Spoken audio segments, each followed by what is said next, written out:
എല്ലാവർക്കും നമസ്കാരം. ഇന്നു മുതൽ നമ്മുടെ ചാനലായ സ്വരഗംഗയിൽ ലളിതാ സഹസ്രനാമ പാരായണവും അതിൻ്റെ അർത്ഥവ്യാഖ്യാനവും ഉൾപ്പെടുത്താമെന്ന് വിചാരിക്കുന്നു. എൻ്റെ ഗുരുക്കന്മാരിൽ നിന്നും എനിക്ക് ലഭിച്ച അറിവുകളും മറ്റു സ്രോതസ്സുകളിൽ നിന്നും ഞാൻ പഠിച്ചെടുത്ത അറിവുകളും കൂട്ടിയിണക്കിക്കൊണ്ടായിരിക്കും ഈ വീഡിയോകൾ.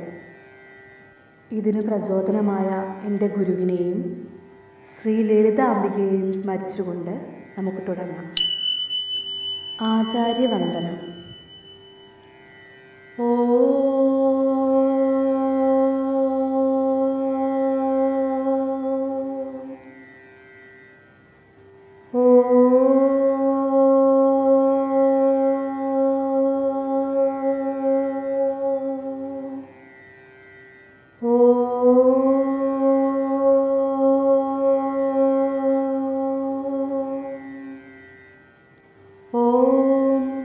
സദാശിവസമാരംഭാം ശങ്കരാചാര്യമധ്യമാം അസ്മദാചാര്യപര്യന്താം വന്ദേ ഗുരുപരമ്പരാം.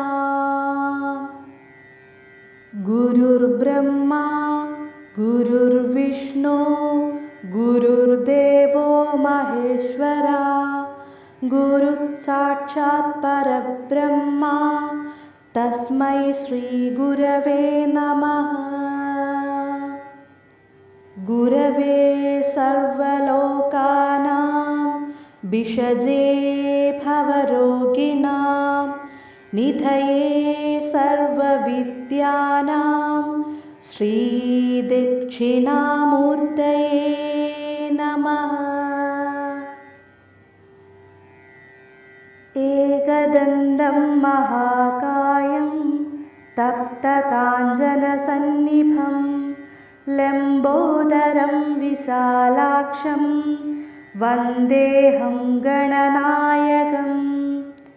ശുക്ലാംബരധരം വിഷ്ണും ശശിവർണം ചതുർഭുജം പ്രസന്നവദനം ധ്യായേത് സർവവിഘ്നോപശാന്തയേ.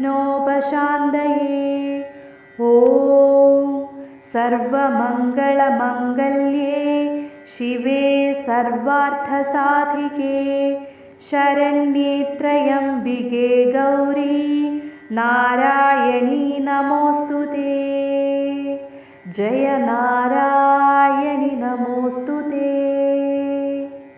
യാ ദേവി സർവഭൂതേഷു മാതൃരൂപേണ സംസ്ഥിതാ നമസ്തസ്യൈ നമസ്തസ്യൈ നമസ്തസ്യൈ നമോ നമഃ. ഓം ഗം ഗുരുഭ്യോ നമഃ. ഓം ഗം ഗണപതയേ നമഃ. ഓം സം സരസ്വത്യൈ നമഃ. ഓം പരാശക്തിയേ നമഃ. ഓം സദ്ഗുരവേ നമഃ.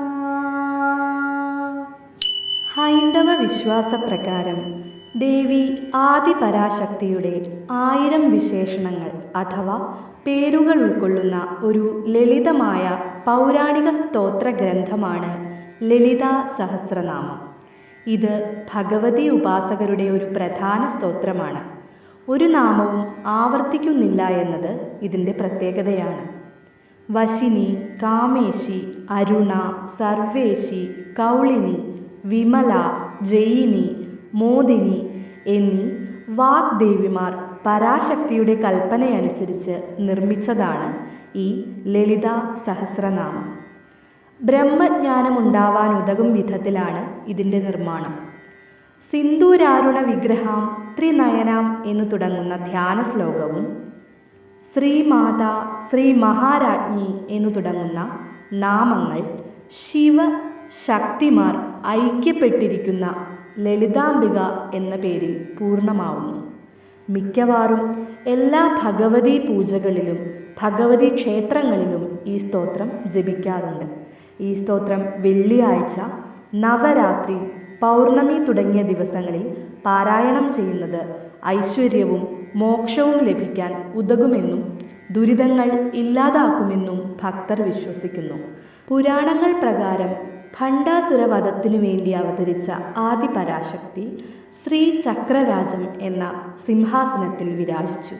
ആ സമയം ഭഗവതിയുടെ ആജ്ഞാപ്രകാരം വശിന്യാദി വാഗ്ദേവിമാരാൽ രചിക്കപ്പെട്ട ഒരു സ്തോത്രമാണിത്. ഇത് ജപിക്കുന്നവർ എൻ്റെ അനുഗ്രഹത്താൽ രക്ഷ പ്രാപിക്കും എന്ന് ഭഗവതി അരുളി. ഇതാണ് സ്തോത്രവുമായി ബന്ധപ്പെട്ട വിശ്വാസം. ശ്രീ ലളിതാ സഹസ്രനാമത്തിൻ്റെ പുരാണ പശ്ചാത്തലവും അവതാര കഥയും. ബ്രഹ്മാണ്ഡ പുരാണ അന്തർഗതമായ ഈ സ്തോത്രം ലളിതോപാഖ്യാനം അഥവാ ലളിത അവതാര കഥയാണ്. ഭഗവാൻ ശിവന്റെ കോപത്താൽ ജ്വലിച്ച നേത്രാഗ്നിയിൽ കാമദേവൻ ഭസ്മമായി മാറി. ചിത്രകാമൻ എന്ന ശിവഗണം ആ ഭസ്മം കൊണ്ട് ഒരു മനുഷ്യരൂപം വരച്ചു. ശിവൻ ആ ചിത്രത്തിലേക്ക് കടാക്ഷിച്ചതോടെ അതിന് ജീവൻ വെച്ച് മനുഷ്യരൂപം കൈക്കൊണ്ടു.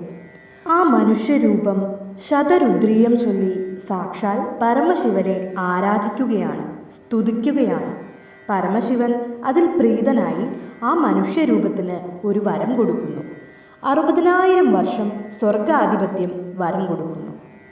വരം ലഭിച്ചതോടെ ഭണ്ഡാസുരൻ ദേവന്മാരെ പീഡിപ്പിക്കാനും ധർമ്മത്തെ ക്ഷയിപ്പിക്കാനും അസുര സ്വഭാവം കൊണ്ട് ദേവന്മാരെ ഉപദ്രവിക്കാനും ശ്രമിച്ചുകൊണ്ടിരുന്നു. ഇതു കണ്ട നാരദമുനി ദേവന്മാരെ ഉപദേശിക്കുന്നു പരാശക്തിയെ ഭജിക്കാൻ. അങ്ങനെ പരാശക്തിയെ ഉപാസിച്ച് പ്രീതിപ്പെടുത്തി യാഗാഗ്നിയിൽ നിന്ന് ശ്രീചക്രസ്ഥിതയായിട്ടുള്ള സാക്ഷാൽ പരാശക്തി ഉത്ഭൂതയാവുന്നു. കന്യകയാണവൾ. കന്യകയ്ക്ക് ഭണ്ഡാസുരനെ വധിക്കാനാവാത്തതിനാൽ ദേവി ഒരു വരണമാല്യം മുകളിലേക്കെറിഞ്ഞു. ഇങ്ങനെ മുകളിലേക്കെറിഞ്ഞ വരണമാല്യം ശിവകാമേശ്വരൻ്റെ തലയിൽ വീഴുന്നു. അങ്ങനെ പരാശക്തി ശിവകാമേശ്വരനെ വിവാഹം കഴിക്കുന്നു. 4 ദിവസത്തെ യുദ്ധത്തിനൊടുവിൽ ഭണ്ഡാസുരനെ വധിക്കുന്നു. അതിനുശേഷം കാമദേവനെ പുനരുജ്ജീവിപ്പിക്കുന്നു. അങ്ങനെ മഹാമേരുവിൻ്റെ ശിഖരത്തിൽ മയനാലും വിശ്വകർമാവിനാലും നിർമ്മിതമായിട്ടുള്ള ശ്രീപുരത്തിൽ അവിടുത്തെ ചിന്താമണി ഗൃഹത്തിൽ കാമേശ്വരനോടൊത്ത് വസിക്കുകയാണ് നമ്മുടെ ശ്രീ ലളിതാദേവി. ഇതാണ് ലളിതാദേവിയുടെ സങ്കല്പം. വശിന്യാദി വാഗ്ദേവതകളാൽ രചിക്കപ്പെട്ട ഈ ലളിതാ സഹസ്രനാമങ്ങളിൽ ഒരു നാമം പോലും ആവർത്തിക്കപ്പെടുന്നില്ല. ഏകാക്ഷര മന്ത്രം മുതൽ ഷോഡശാക്ഷര മന്ത്രങ്ങൾ വരെയുണ്ട്. അതായത് ഒരക്ഷരമുള്ള മന്ത്രം മുതൽ 16 അക്ഷരങ്ങളുള്ള മന്ത്രങ്ങൾ വരെയുണ്ട്. ഹയഗ്രീവ അഗസ്ത്യ സംവാദ രൂപത്തിലാണ് ഈ ഒരു സ്തോത്രം നിർമ്മിക്കപ്പെട്ടിട്ടുള്ളത്. 1000 നാമങ്ങൾ അടങ്ങുന്നതാണ് ഈ ഒരു സ്തോത്രം. ഓരോ അക്ഷരങ്ങളും മന്ത്രപൂർണമായിട്ടാണ് ഈ ഒരു സ്തോത്രം രചിക്കപ്പെട്ടിട്ടുള്ളത്. ശ്രീ ലളിതാ സഹസ്രനാമ സ്തോത്ര ജപത്തിന് മുൻപും ശേഷവും ജപിക്കേണ്ട മന്ത്രമാണ് അടുത്തത്. അസ്യ ശ്രീ ലളിതാ സഹസ്രനാമ സ്തോത്ര മഹാമന്ത്രസ്യ വശിന്യാദി വാഗ്ദേവതാ ഋഷയ അനുഷ്ടുപ് ഛന്ദഃ ശ്രീ ലളിതാ മഹാത്രിപുര സുന്ദരീ ദേവതാ. ശ്രീ ലളിതാ സഹസ്രനാമ സ്തോത്രം ധ്യാനം. സിന്ദൂരാരുണവിഗ്രഹാം ത്രിനയനാം മാണിക്യമൗലിസ്ഫുരത്താരാനായകശേഖരാം സ്മിതമുഖീം ആപീനവക്ഷോരുഹാം പാണിഭ്യാം അളിപൂർണരത്നചഷകം രക്തോൽപലം ബിഭ്രതീം സൗമ്യാം രത്നഖടസ്ഥരക്തചരണാം ധ്യായേത് പരാം അംബികാം. ധ്യായേത് പദ്മാസനസ്ഥാം വികസിതവദനാം പദ്മപത്രായതാക്ഷീം ഹേമാഭാം പീതവസ്ത്രാം കരകലിതലസത് ഹേമപദ്മാം വരാംഗീം സർവാലങ്കാരയുക്താം സതതമഭയദാം ഭക്തനമ്രാം ഭവാനി ശ്രീവിദ്യാം ശാന്തമൂർത്തിം സകലസുരനുദാം സർവസമ്പത്പ്രദാത്രീ സകുങ്കുമവിലേപനാം അളികചുംബികസ്തൂരികാം സമന്ദഹസിതേക്ഷണാം സശരചാപപാശാങ്കുശാം അശേഷജനമോഹിനീം അരുണമാല്യഭൂഷാംബരാം ജപാകുസുമഭാസുരാം ജപവിധൗ സ്മരേദംബികാം അരുണാം കരുണാതരംഗിതാക്ഷീം ധൃതപാശാങ്കുശ പുഷ്പബാണചാപാം അണിമാദിഭിരാവൃതാം മയൂഖൈः അഹമിത്യേവ വിഭാവയേ ഭവാനി. ലളിതാ സഹസ്രനാമത്തിന് 4 ധ്യാന ശ്ലോകങ്ങളാണുള്ളത്. അതിൽ ഒന്നാമത്തേതാണ് സിന്ദൂരാരുണ വിഗ്രഹാം ത്രിനയന മാണിക്യമൗലിസ്ഫുരത്താരാനായകശേഖരാം സ്മിതമുഖീം ആപീനവക്ഷോരുഹാം പാണിഭ്യാം അളിപൂർണരത്നചഷകം രക്തോത്പലം ബിഭ്രതി സൗമ്യാം രത്നഘടസ്ഥരക്തചരണാം ധ്യായേത് പരാം അംബികാം.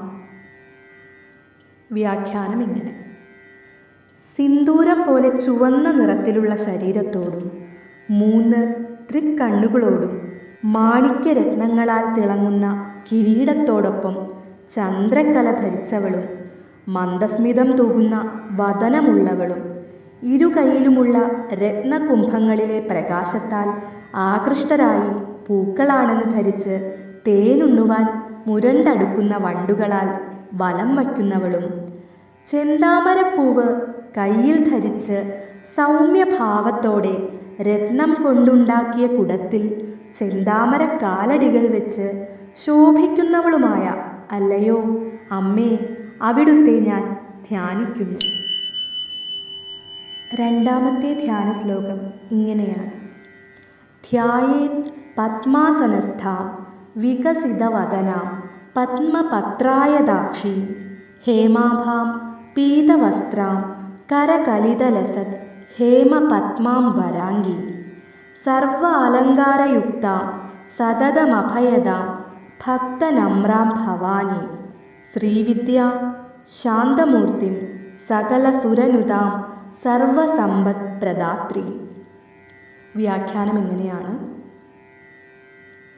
താമരയിലിരിക്കുന്നവളും പ്രസന്നമായ മുഖമുള്ളവളും താമരയിതൾ പോലെ നീണ്ട കണ്ണുകളുള്ളവളും സ്വർണ്ണ നിറമുള്ളവളും മഞ്ഞ വസ്ത്രം ധരിച്ചവളും സർവ ആഭരണ വിഭൂഷിതയും സദാ ഭക്തന്മാർക്ക് അഭയം നൽകുന്നവളും നമ്രശിരസ്കരായ ഭക്തന്മാരുടെ സങ്കടം കേൾക്കുന്നവളും ശ്രീവിദ്യാസ്വരൂപിണിയും ശാന്തമൂർത്തിയും ശാന്തസ്വരൂപിണിയും സകല ദേവന്മാരാലും നമസ്കരിക്കപ്പെടുന്നവളും ആയ സർവ ഐശ്വര്യങ്ങളും പ്രദാനം ചെയ്യുന്നവളുമായ ദേവിയെ ഞാൻ ധ്യാനിക്കുന്നു. മൂന്നാമത്തെ ധ്യാന ശ്ലോകം: സകുങ്കുമവിലേപനാം അളിക ചുംബികസ്തൂരികാം സമന്ദഹസിതേക്ഷണാം സശരചാപപാശാങ്കുശാം അശേഷജനമോഹിനീം അരുണമാല്യഭൂഷാംബരാം ജപാകുസുമഭാസുരാം ജപവിധൗ സ്മരേദംബികാം. വ്യാഖ്യാനം: കുങ്കുമപ്പൂങ്കുഴമ്പ് ശരീരത്തിൽ പൂശിയവളും വണ്ടുകളെ ആകർഷിക്കുമാറ് കസ്തൂരി തിലകം നെറ്റിയിൽ ചാർത്തിയവളും മന്ദസ്മിതമൂറുന്ന നോട്ടങ്ങളുള്ളവളും വില്ല്, അമ്പ്, പാശം, അങ്കുശം എന്നിവ ധരിച്ചവളും ലോകജനങ്ങളെ എല്ലാവരെയും ഒറ്റ നോട്ടത്തിൽ മോഹിപ്പിക്കുന്നവളും നല്ല ചുവപ്പ് നിറമുള്ള മാല ധരിച്ചവളും ചെമ്പരത്തിപ്പൂവിന് തുല്യമായ സമുജ്ജല ശോഭയോടെ വിളങ്ങുന്നവളും ആയ ദേവിയെ ജപസമയത്ത് ഞാൻ സ്മരിക്കുന്നു. അവസാനത്തേതും 4-മത്തേതുമായ ധ്യാന ശ്ലോകം ഇങ്ങനെയാണ്. അരുണാം കരുണാതരംഗിതാക്ഷി ധൃത പാശാങ്കുശ പുഷ്പബാണ ചാപാം അണിമാദിഭിരാവൃതാം മയൂഖൈ അഹമിത്യേവ വിഭാവയേ ഭവാനി. അർത്ഥം ഇങ്ങനെയാണ്.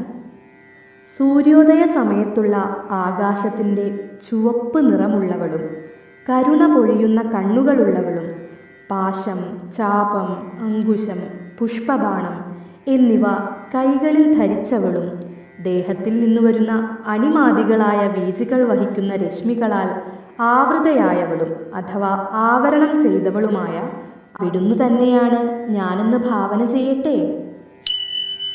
ശ്രീ ലളിതാ സഹസ്രനാമ സ്തോത്രത്തിൻ്റെ പുരാണ പശ്ചാത്തലവും അവതാര കഥകളും അതുപോലെ തന്നെ ധ്യാന ശ്ലോകങ്ങളും അവയുടെ അർത്ഥവുമാണ് നമ്മൾ ഇന്നത്തെ വീഡിയോയിൽ കണ്ടത്.